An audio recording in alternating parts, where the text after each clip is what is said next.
Bienvenue dans le voyage dans le cristal, dont j'ai le plaisir d'être la commissaire, mais pas toute seule, avec un second commissaire qui s'appelle Stéphane Pennec, qui a plein de talents, archéologue, conservateur, restaurateur, président d'une société de soclage, Aïnou, et qui m'a accompagnée dans ce projet de façon très présente, y compris dans la scénographie, nous en reparlerons.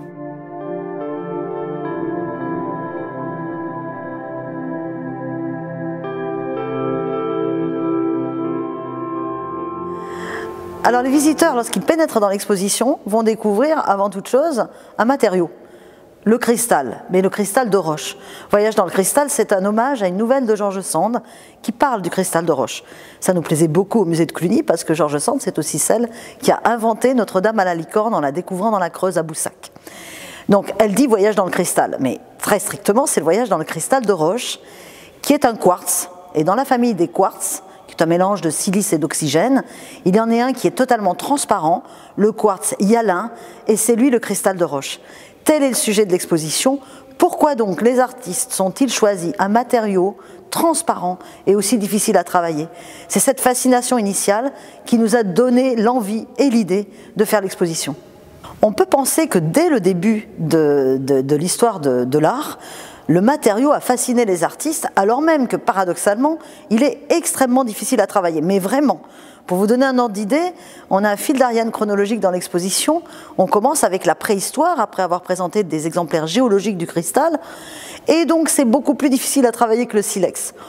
Ils n'ont pas laissé de traces écrites, on ne connaît pas la dimension spirituelle, mais on peut peut-être la deviner parce que c'est tellement difficile à travailler que le choix précis du cristal de roche devait être accompagné d'une symbolique.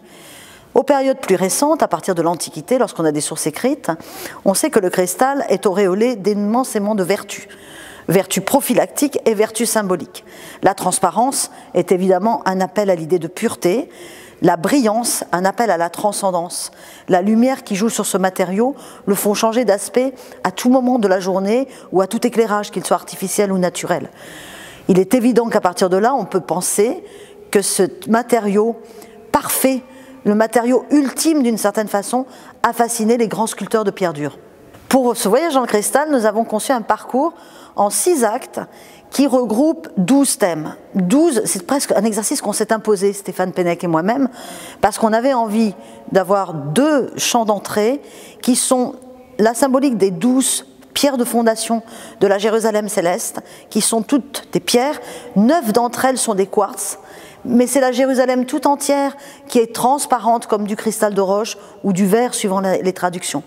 On s'est dit, c'est souvent comme ça qu'on fait une exposition, et si ça marchait, d'avoir 12 temps du point de vue de la chronologie.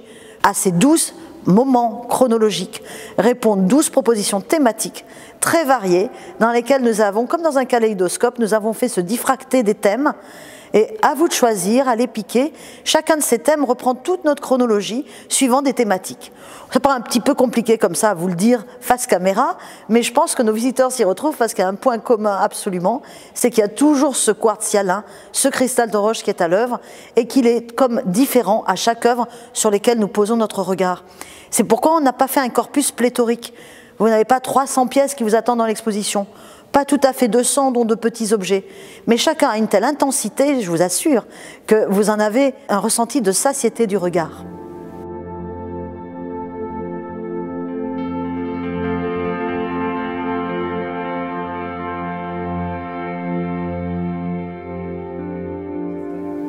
Notre premier acte, nous l'avons appelé Christalos. C'est une citation de Strabon, qui est le plus ancien auteur qu'on connaisse, qui nomme le cristal de roche ainsi. Ça veut dire eau gelée en grec, krustalos, parce qu'on était persuadé que c'était un état ultime de durcissement, de cristallisation de la neige glacée. Il a fallu un temps très long et presque Romée de Lille pour qu'on revienne sur cette assertion. Donc ce premier acte amène le visiteur de l'âge préhistorique jusqu'à grand saut dans le temps, jusqu'au premier millénaire de notre ère, avec le Haut Moyen-Âge, et s'achève par quelques exemplaires carolingiens en cristal de roche, avant que le visiteur ne rentre de plein pied dans la période médiévale, dans l'acte 2. Au cœur de cette section, il y a bien sûr la façon dont le monde antique, les artistes du monde antique ont travaillé le cristal de roche, qu'il soit grec ou romain, et qu'il s'inspire parfois de grandes statuaires, comme ici, puisque je me trouve à côté d'un des chefs-d'œuvre de l'exposition, qui est un unicum dans l'histoire de l'art en cristal de roche, puisque c'est une version miniature qui tient dans la main de la très célèbre Aphrodite à la toilette, blockbuster de l'Antiquité, qui a été créé sans doute au IIe siècle avant notre ère en bronze et qui a eu énormément de succès au point qu'on en a fait de nombreuses versions en marbre qui nous restent parce que ça a agrémenté forcément très bien, notamment les termes, qu'ils soient privés ou publics. La scène d'Aphrodite dans l'onde faisant sa toilette avec un petit Eros bien érotique qui lui touche le dos. Cette œuvre-ci, elle est très érotique également, puisque l'une des capacités qu'a le cristal de roche étant transparent, c'est que si vous l'avez sur la peau, comme par exemple les belles perles d'un collier, votre peau apparaît à travers le cristal de roche. Donc, lorsque vous la tenez dans la main, comme peut le faire mon collègue et ami de la Villa Getty, mais moi je ne me le suis pas permis sans gants, eh bien, elle est incarnée littéralement, elle prend la couleur de la chair. On peut donc juger que cette œuvre, malheureusement sans provenance archéologique, qui est dans les collections de la Villa Getty, a été un objet de délectation pour un ou une riche propriétaire romaine.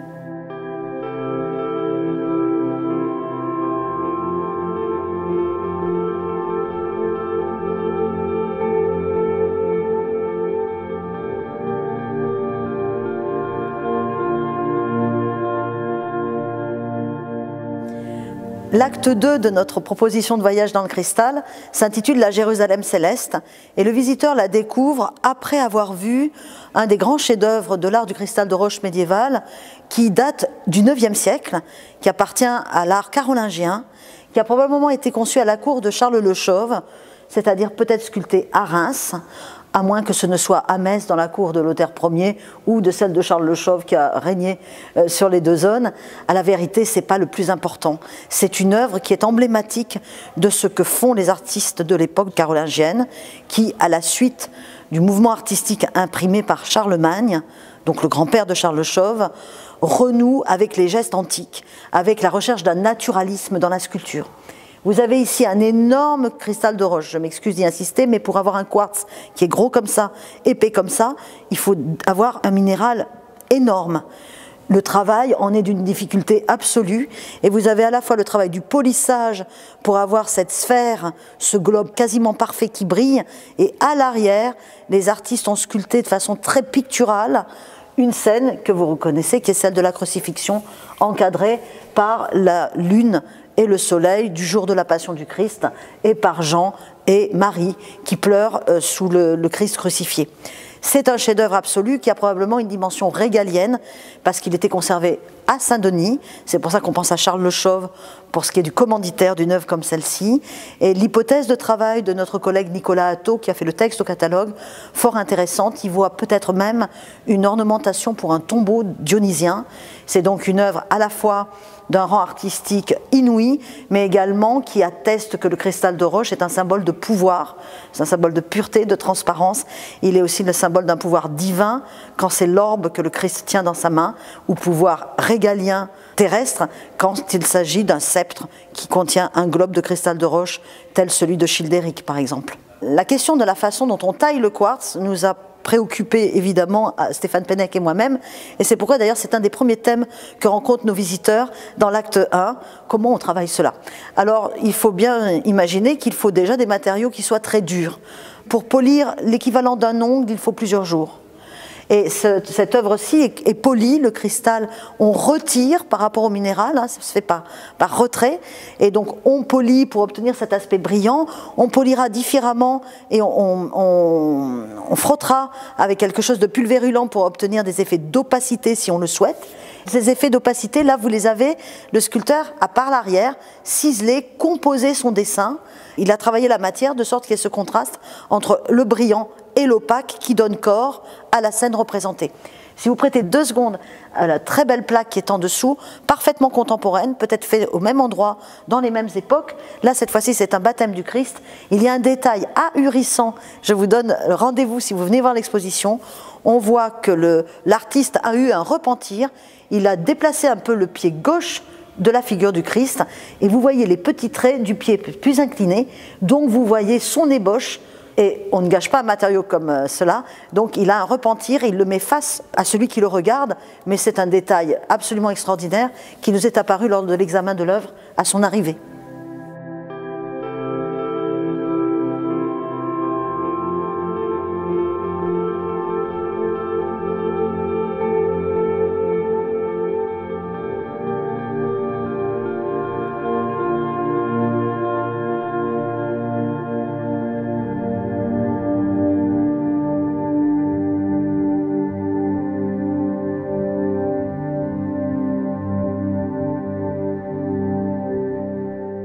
Notre acte 2 s'appelle la Jérusalem céleste. Je vous ai dit tout à l'heure la place qu'occupaient les 12 pierres de fondation de la dite Jérusalem. Ça s'incarne dans les représentations de la Jérusalem céleste par des représentations de portes de multiples couleurs.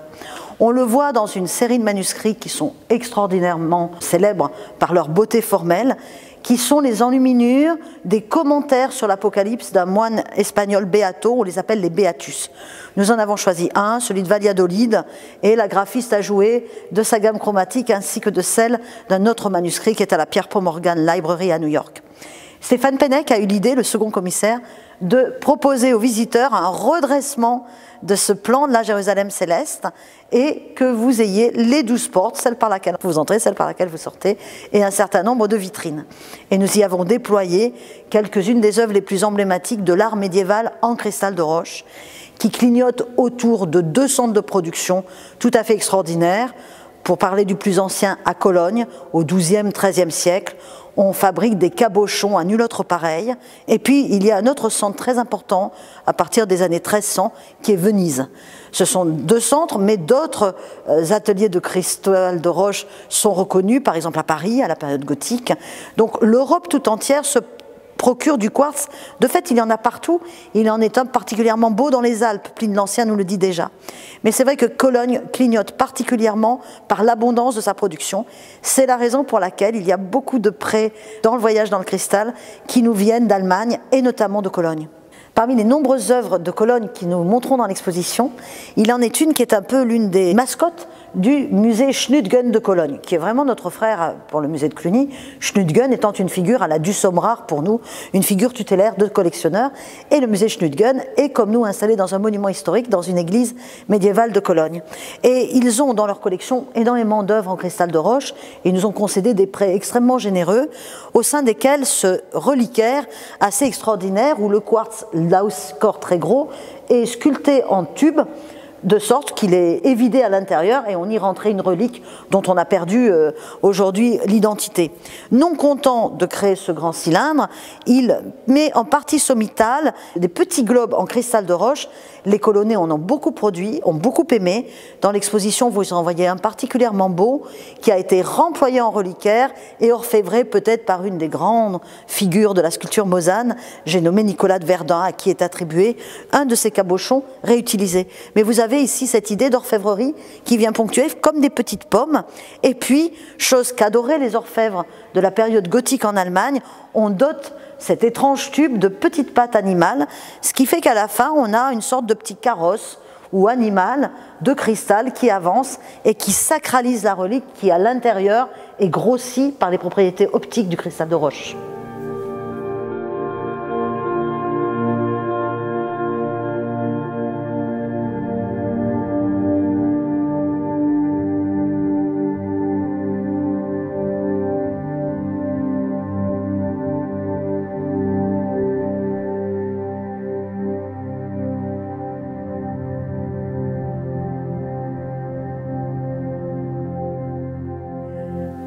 L'acte 3 vous introduit dans un univers un peu plus obscur et c'est volontaire. Il s'appelle Au-delà de la matière et c'est le moment où nous poursuivons, toujours avec des œuvres médiévales, mais quelques œuvres un peu postérieures, ce voyage au travers de la dimension prophylactique, magique parfois, de la croyance qu'on porte dans la dimension même divinatoire du cristal de roche. Les reliques participent de ces croyances. En effet, vous vous en souvenez, quand on va auprès d'une relique, on récupère la vertu du saint dont on approche, soit un morceau d'os, soit quelque chose qu'il a touché, qui lui a appartenu. Et nous avons parlé de reliques à la loupe, Stéphane Pennec et moi, pour cette section. Il y a à mes côtés une des œuvres les plus extraordinaires de toute l'exposition, qui est conservée un éclairage assez faible parce qu'à l'intérieur, elle contient du parchemin. Donc on est un peu schizophrène dans la mesure où le cristal n'est jamais aussi beau que quand on lui envoie beaucoup de lumière pour qu'il brille, mais que là, on a les contraintes de conservation que chacun connaît pour les supports en papier. L'œuvre est en soi extravagante par sa taille. Imaginez, c'est simplement un croisement d'une croix. Il est gros comme ça. Ça veut dire que la croix devait être gigantesque et probablement tout en cristal, comme nous en montrons d'autres dans l'exposition. À l'intérieur, il y a 2 feuilles de parchemin en croix, une crucifixion représentée d'un côté, des martyrs de saints, dont Saint Laurent de l'autre, et c'est à l'intérieur de ces 2 feuilles de parchemin enluminées, le tout est très bien calé chronologiquement, de la fin 12e, début 13e à Cologne, sont fourrés dans de la soie des reliques d'un saint, mais lequel? En travaillant un peu pour le catalogue de l'exposition, avec mon camarade Stéphane, on a peut-être aidé nos amis du Musée national de Copenhague qui conservent cet extraordinaire objet que le roi du Danemark avait dans sa collection personnelle. Mais il l'avait acheté à un Suédois qui était passé par Cologne. Et cette histoire du martyr de Saint-Laurent a fait son chemin dans nos 2 caboches. Et on s'est dit, si on regardait, s'il n'y avait pas eu une église Saint-Laurent à Cologne. Et quand même un peu bingo, mais on n'a pas la preuve, il en est une qui a été précisément détruite et dont les œuvres ont été dispersées quelques années seulement avant le passage du du Danois qui a vendu l'œuvre, à moins qu'il n'ait été suédois et qu'il ait vendu au roi du Danemark, mais en tout cas c'est bien dans les mains du roi du Danemark qu'échoua cette œuvre colonnaise médiévale qui fait partie des œuvres les plus rares qui soient en cristal de roche parce qu'elle est dans sa fabrication inouïe avec les trous de chaque côté qui ont laissé passer le papyrus et qui accueillait les bras de la croix.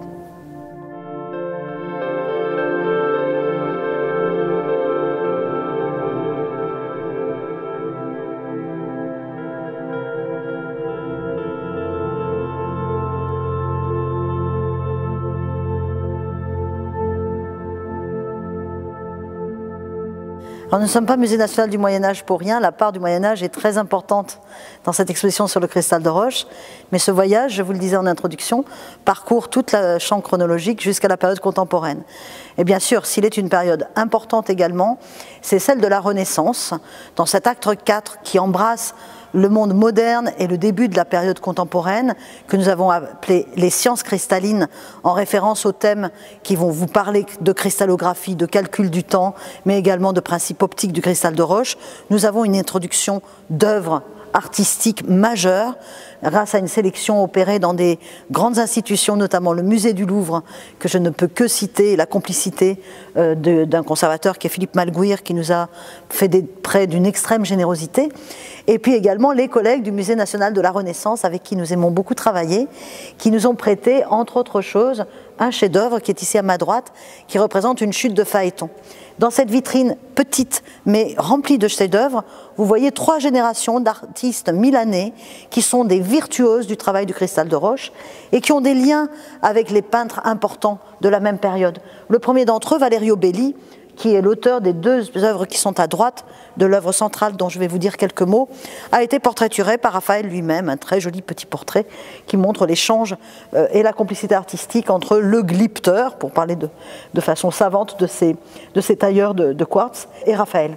Même jeu, mais par un jeu de citation d'une œuvre importante, avec un autre artiste qui s'appelle Giovanni Bernardi, à qui on attribue de façon à peu près certaine cette délicieuse plaque d'assez grande taille qui représente l'épisode mythologique de la chute de Phaéton et qui est la citation exacte d'un dessin de Michel-Ange que nous connaissons encore, qui est conservé au British Museum.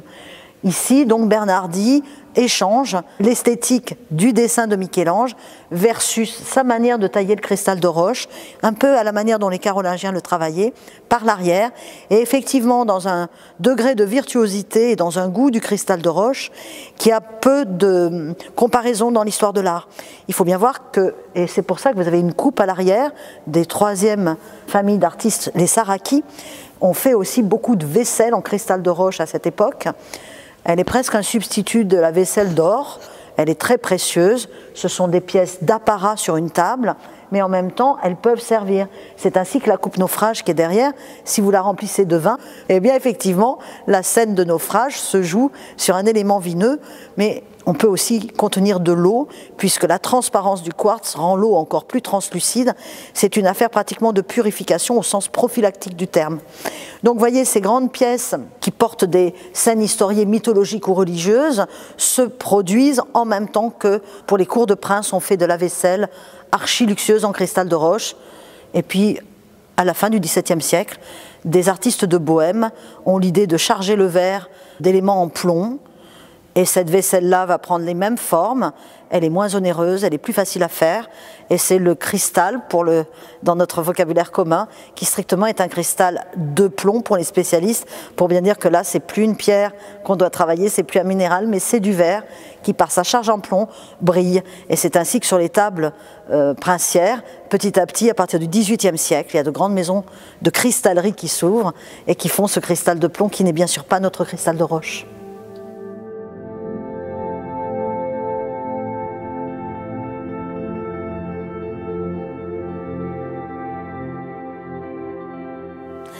Le final de l'exposition se joue autour de l'art contemporain, bien évidemment, avec un certain nombre d'artistes qui se sont beaucoup inspirés des facettes du quartz pour créer un univers de représentation du monde. Je pense bien sûr au cubisme cristal, à des œuvres surréalistes, au milieu desquelles trône en majesté dans notre exposition une œuvre extraordinaire d'Alberto Giacometti qui s'appelle Le Cube et qui a 12 facettes, comme notre chiffre 12 emblématique.